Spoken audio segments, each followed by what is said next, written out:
Hai, Assalamualaikum. Hari ini kami ingin berkongsikan tentang cabaran semasa bagi mencapai matlamat kesepaduan di Malaysia. Mari kita saksikan.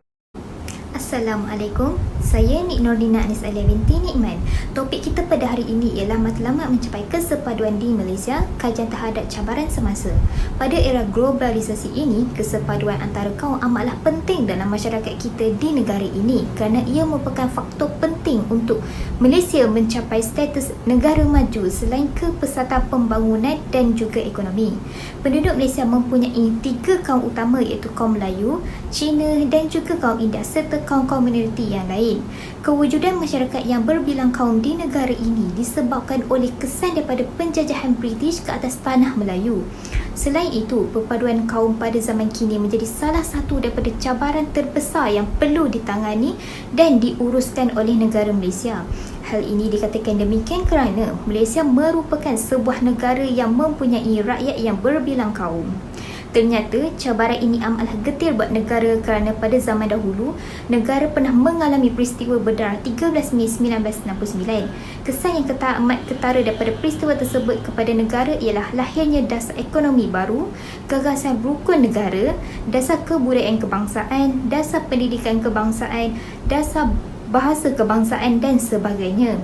Contoh tersebut merupakan satu manifestasi terhadap kesungguhan kerajaan supaya dapat menyuburkan perpaduan antara kaum di negara ini. Peristiwa ini juga merupakan pengajaran supaya masyarakat berbilang kaum harus terus bersatu, padu dan hidup dalam keadaan harmoni. Pelbagai peristiwa hitam putih corak perpaduan kaum di Malaysia memperlihatkan keperluan kepada suatu bentuk dasar umum yang boleh menyatu padukan pelbagai kaum. Namun begitu, terdapat beberapa faktor yang berpotensi atau merintangi untuk menjadi penghalang kepada perpaduan kaum di Malaysia, terutama dalam kalangan golongan belia. Golongan belia ini mampu merangkumi hampir separuh daripada populasi Malaysia kerana mereka mempunyai pengaruh yang amat besar dalam mencorak masa depan negara Malaysia. Faktor-faktor ini telah berjaya merintangi usaha-usaha ke arah perpaduan kaum di negara ini. Assalamualaikum warahmatullahi wabarakatuh. Saya Nur Zaira binti Ali akan menerangkan tentang cabaran semasa dalam mencapai matlamat kesepaduan di Malaysia.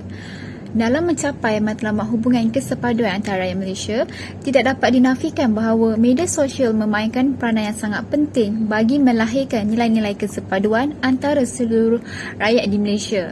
Peranan media sosial amat penting dalam menyalurkan maklumat, lebih-lebih lagi terjadinya pandemik COVID-19 di seluruh dunia, termasuk juga di negara kita iaitu Malaysia.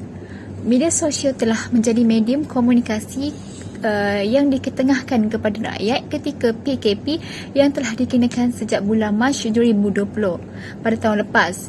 Justru itu, kawalan pergerakan diperketatkan bagi membendung penularan wabak COVID-19 dari merebak.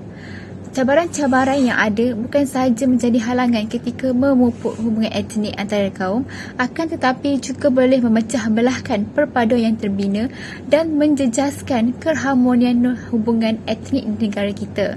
Antaranya ialah penyalahgunaan dalam media sosial berlaku apabila seseorang individu atau segelintir anggota masyarakat menjadikan platform media sosial ini adalah sebagai salah satu cara untuk mencapai kepuasan diri, membesarkan isu berkenaan perkauman dan keagamaan secara bebas dan menyebarkan fitnah untuk mempengaruhi masyarakat agar menentang kerajaan. Perkara ini adalah perkara yang negatif yang boleh mencemarkan maruah mana-mana pihak yang terlibat secara langsung maupun tidak langsung. Terdapat juga pihak yang memanipulasi fakta atas kepentingan etnik, agama dan ideologi politik masing-masing. Tindakan sebegini telah membangkitkan kemarahan dan rasa kebencian antara individu maupun sesuatu kelompok etnik sehingga dapat menjejaskan keharmonian dalam sesebuah hubungan kemasyarakatan. Justru itu, bagi memastikan media sosial mampu berperanan seiring dalam pemupukan hubungan etnik yang harmoni, masyarakat perlulah meningkatkan kesetaraan yang tinggi, kebertanggungjawaban dan bertindak berdasarkan undang-undang yang telah diperketatkan. Dalam isu ini, perkara asas yang perlu diwujudkan dan ditekankan dalam semangat perpaduan adalah berkaitan perasaan hormat menghormati, keikhlasan dan sikap saling mempercayai antara setiap kaum berbilang bangsa untuk mencapai kesepaduan di Malaysia agar dapat dicapai dengan utuh dan saksama selari dengan konsep Satu Malaysia. Bak kata pepatah, bersatu kita teguh, bercerai kita roboh. Okey, seterusnya keharmonian juga merupakan salah satu cabaran bagi mencapai matlamat kesepaduan di Malaysia. Ini kerana hubungan yang akrab dan kerjasama antara pelbagai kaum adalah senjata utama bagi menghadapi pelbagai ancaman dari semasa ke semasa. Di kebanyakan negara lain seperti yang kita lihat, terutamanya di negara Timur Tengah seperti Yaman dan Syria, persekitaran dan pergaduhan antara kaum lebih-lebih lagi berkaitan isu agama boleh membawa peperangan serta konflik yang berlarutan sehingga mengorbankan jutaan rakyat yang tidak berdosa, termasuk wanita dan kanak-kanak, sekaligus boleh membantukan pembangunan ekonomi, sosial dan juga politik negara berkenaan. Justru itu, hubungan kaum yang harmoni merupakan tonggak utama dalam mencapai kemajuan dan kestabilan sesebuah negara yang mampan dan makmur dari pelbagai bidang dan sektor utama ekonomi. Tetapi cabarannya adalah jika rakyat Malaysia tidak mematuhi perkara-perkara yang telah termaktub dalam rukun negara, yang mana kita lihat dalam konteks ini masih ada lagi sebahagian daripada rakyat Malaysia yang gagal memahami apa itu maksud keluhuran perlembagaan yang terdapat dalam rukun negara serta memandang enteng dengan perkara sebegini. Hal ini terjadi apabila masih wujud lagi mereka yang mempersoalkan perkara berkaitan agama, kebebasan bersuara dan penghakiman mahkamah yang disebut boleh membawa negara kepada kehancuran.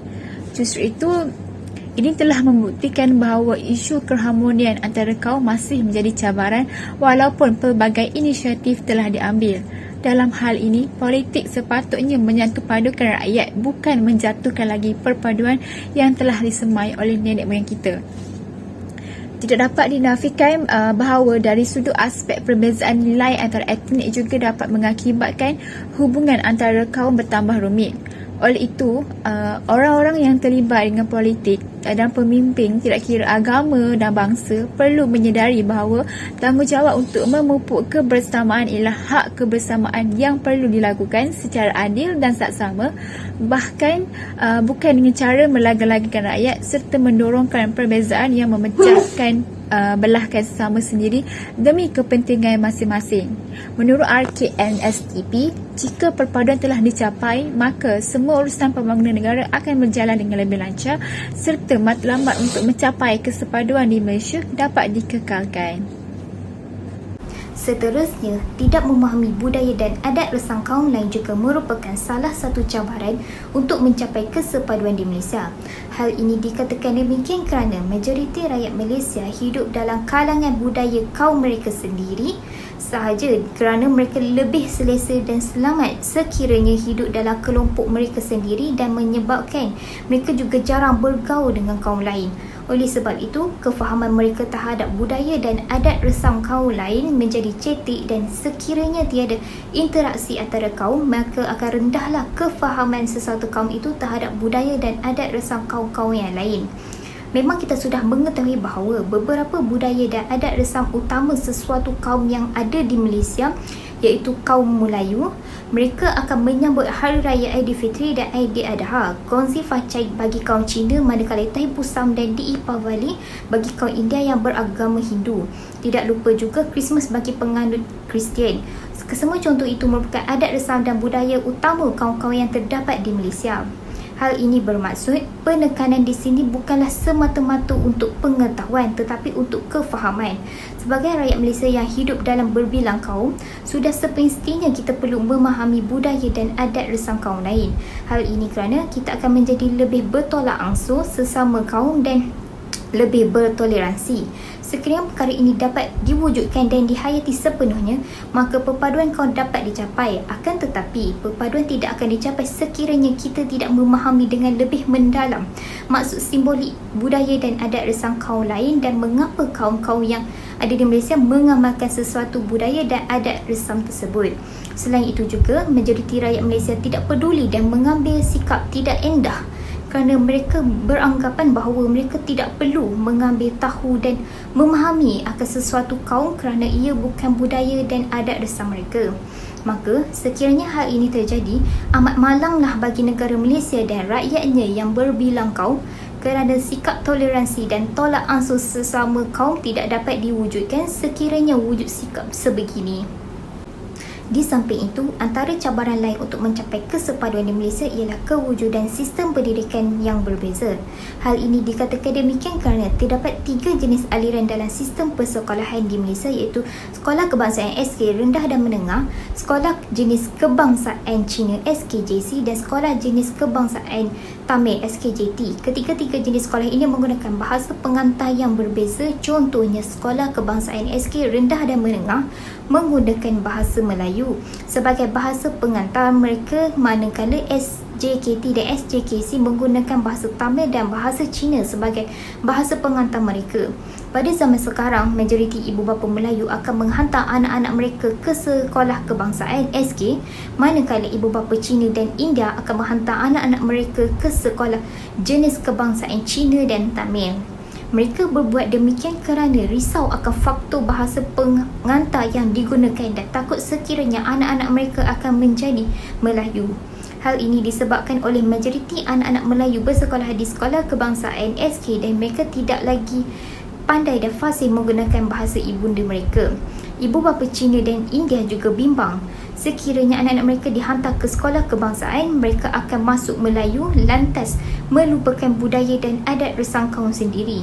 Pada era globalisasi ini, pihak kerajaan sudah pun menjalankan pelbagai usaha sosial dengan cara memasukkan penggunaan bahasa Mandarin dan Tamil di sekolah kebangsaan sebagai mata pelajaran elektif.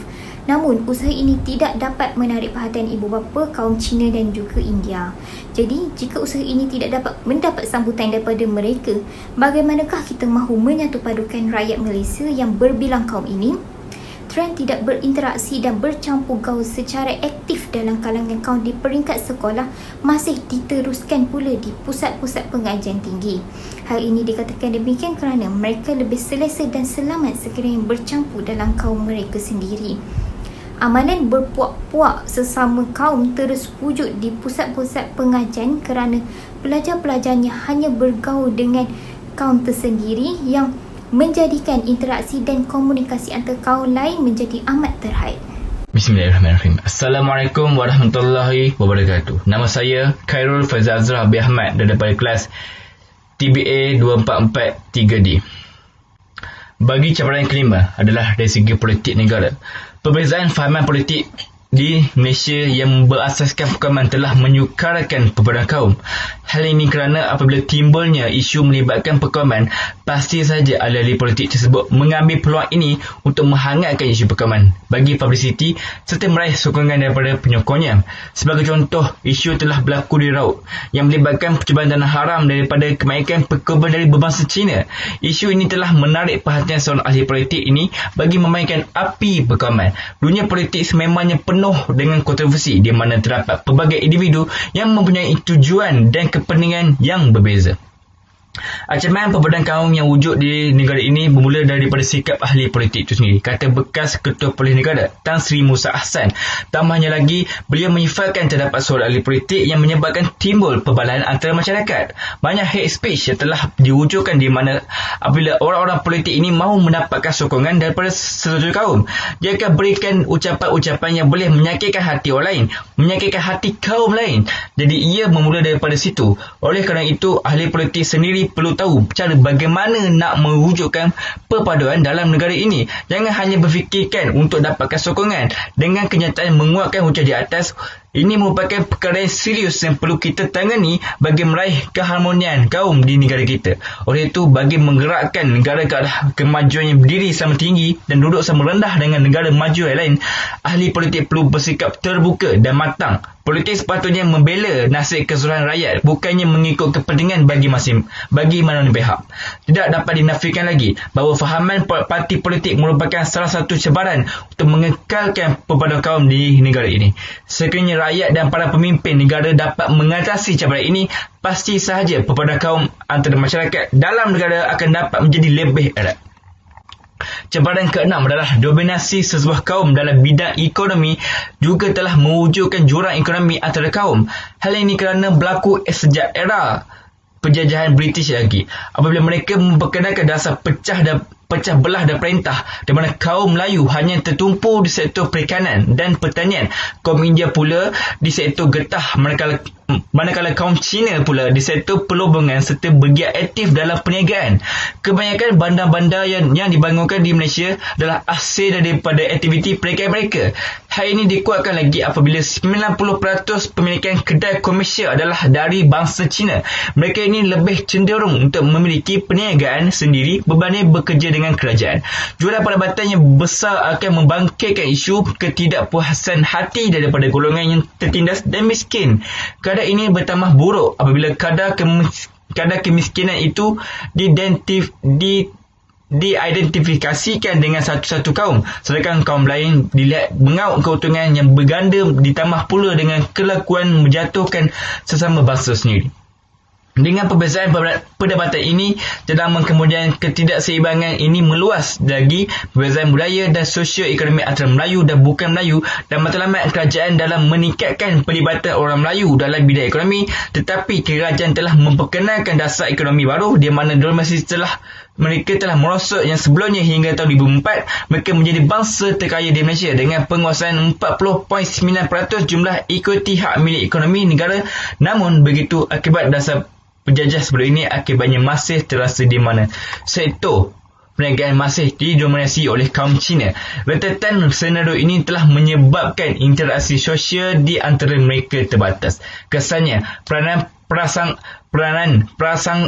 prasangka dan perkawaman akan menjadi semakin kuat serta titik tolak dalam menyukarkan proses perpaduan negara. Assalamualaikum, saya Nurliana Syairah binti Saari. Seterusnya, salah satu daripada bentuk cabaran ke arah perpaduan kaum di Malaysia ini ialah rintangan mentaliti terhadap kaum lain. Cabaran bersifat psikologi, iaitu perkara-perkara yang mempunyai kaitan dengan persepsi dan tingkah laku, jiwa dan minda seseorang. Persepsi merupakan suatu tanggapan atau cara pemahaman seseorang individu di mana dalam beberapa keadaan, ia tidak menggambarkan keadaan sebenar tentang sesuatu perkara. Dalam konteks hubungan kaum di Malaysia, persepsi satu kaum yang salah terhadap satu kaum yang lain boleh menjejaskan hubungan dan perpaduan antara kaum. Sebagai contoh, sikap negatif terhadap bahasa Melayu yang ditunjukkan oleh kaum lain menjadi isu yang besar pada masa kini. Mereka hanya menggunakan bahasa Melayu semata-mata untuk urusan harian tanpa menghargai bahasa Melayu sebagai nilai ekonomi dan pemantapan. Mereka juga beranggapan mempelajari bahasa Melayu tidak penting. Sementara itu, terdapat juga orang Melayu yang enggan menerima kepelbagaian bahasa, budaya dan agama yang wujud di negara ini sebagai aset berharga yang boleh membantu dalam membina Malaysia yang bersatu padu. Perbentukan persepsi yang salah ini perlu dijauhi. Hal ini akan menyebabkan perselisihan faham antara satu kaum dan akan membawa kepada isu yang lebih serius. Akhir sekali, proses sosialisasi yang terhad. Rakyat berbilang kaum di Malaysia, terutamanya golongan muda, dibesarkan dalam kelompok budaya dan persekitaran etnik yang berbeza. Mereka tidak bergaul antara satu sama lain. Menurut Tin Chiu Peh, sosialisasi ialah suatu proses sosial yang dilalui oleh seseorang individu dalam usaha untuk menjadi ahli satu kelompok kaum dengan mempelajari budaya dan adat resam sesuatu kaum itu. Proses sosialisasi bermula sejak seseorang individu itu dilahirkan. Individu tersebut mempelajari dan menerima nilai-nilai, sikap, kemahiran dan peranan yang dapat membentuk personalitinya dan seterusnya menyatukannya ke dalam kelompok kaum atau masyarakatnya. Sosialisasi juga adalah proses asas dalam sistem sosial. Secara ringkasnya, sosialisasi ialah proses di mana seseorang mempelajari warisan sosial dan budaya dalam masyarakat. Ibu bapa dan sekolah merupakan ejen utama dalam proses sosialisasi ini. Sebagai contoh, Ibu bapa yang berketurunan Melayu pasti akan membesarkan anak-anak mereka dengan memberikan pemahaman dan adat resam tentang orang Melayu apabila mereka dewasa nanti. Begitu juga dengan kaum Cina, India dan kaum lain yang terdapat di negara ini. Manakala sekolah pula merupakan ejen dalam proses bercampur gaul dengan kelompok kaum lain. Tetapi, bagaimana cabaran dalam proses sosialisasi ini menjadi satu rintangan? Jadi, rintangan ini berlaku kerana bangsa Melayu, Cina, India dan lain-lain dibesarkan dalam persekitaran kaum masing-masing sahaja oleh ibu bapa mereka. Pada awal pembesaran seseorang individu, perkara ini mungkin menjadi satu kemestian bagi setiap kaum untuk membolehkan anak-anak mereka mempelajari dan memahami nilai-nilai dan norma-norma masyarakat atau bangsa mereka supaya identiti sebagai Melayu, Cina atau India sentiasa akan kekal. Di Malaysia, sekolah wawasan juga telah dicadangkan dan diusahakan untuk menyatu padukan rakyat. Sekolah wawasan adalah suatu pengelompokan sekolah di mana sekolah kebangsaan, sekolah rendah jenis kebangsaan Cina dan sekolah rendah jenis kebangsaan Tamil diletakkan dalam satu kawasan sekolah yang sama. Struktur organisasi dan pentadbiran sekolah-sekolah ini tidak berubah. Bahkan apa yang berbeza ialah sekolah-sekolah ini tidak lagi terletak berasingan tetapi diletakkan dalam satu kawasan yang sama. Kemudahan-kemudahan seperti padang, kantin dan sebagainya dikongsi bersama. Walaupun kerajaan telah mengusahakan pelbagai cara untuk melahirkan rakyat Malaysia yang bersatu padu, namun mereka masih beranggapan bahawa berada dalam kelompok kaum masing-masing sahaja sudah memadai. Berdasarkan kajian dan huraian yang dinyatakan di atas, dapatlah kita simpulkan bahawa kesepaduan di Malaysia satu perkara yang amat vital. Kita dapat lihat bahawa banyak cabaran dalam mencapai kesepaduan di Malaysia. Namun begitu, rakyat Malaysia perlulah berganding bahu tidak kira kaum bagi memastikan kestabilan dan kesepaduan dapat dicapai dan tidak goyang pada masa akan datang. Jadi, meskipun banyak cabaran yang wujud dalam usaha untuk mencapai kesepaduan, namun perpaduan kaum di Malaysia juga merupakan antara faktor terpenting dalam mengekalkan keharmonian masyarakat berbilang kaum dan agama. Sekiranya rakyat Malaysia berpecah belah antara satu sama lain, negara yang amat makmur serta harmoni ini boleh menjadi mundur. Bahkan pertikaian yang berlaku ini dapat menyebabkan ketidakstabilan ekonomi yang boleh menjaskan pembangunan negara di Malaysia. Dalam konteks ini, rakyat Malaysia perlu menjadi penggerak utama dalam memupuk dan mengekalkan perpaduan sesama kaum dalam usaha untuk mencapai matlamat ke arah status negara yang maju serta memastikan pembangunan ekonomi negara sentiasa stabil dan konsisten. Sekian, terima kasih.